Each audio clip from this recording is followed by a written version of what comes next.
L'info écho avec Capital. Le chiffre du jour, 47%. Voici le pourcentage de Français se chauffant au fioul qui souhaitent conserver leur chaudière, et ce malgré le projet du gouvernement d'éradiquer progressivement ce mode de chauffage. L'installation de nouvelles chaudières fioul sera en effet interdite dans tous les logements à partir de juillet 2022, une mesure décidée pour répondre à l'urgence écologique, le fioul étant l'une des énergies de chauffage la plus émettrice de gaz à effet de serre.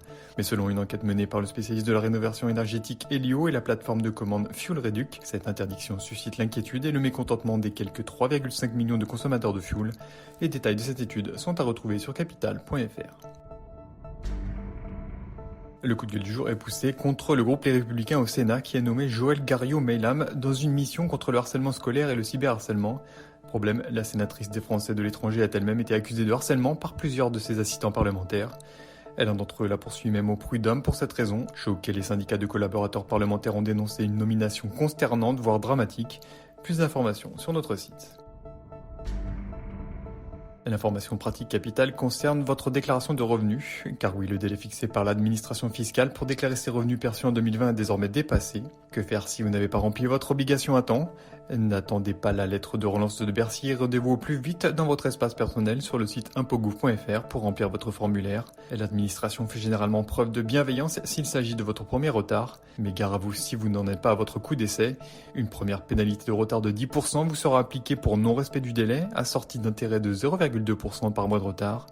Un conseil, si vous êtes concerné, ne traînez pas trop. Et on termine par la vaccination qui pourrait être plus importante que prévu pour certaines personnes. Et les personnes immunodéprimées seraient en effet les plus impactées et pourraient avoir besoin de nouvelles doses.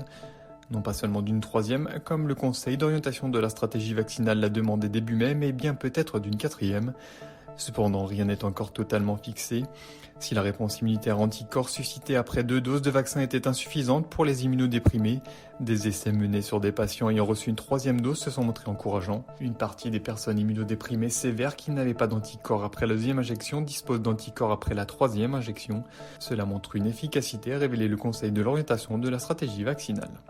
C'était l'info écho avec Capital.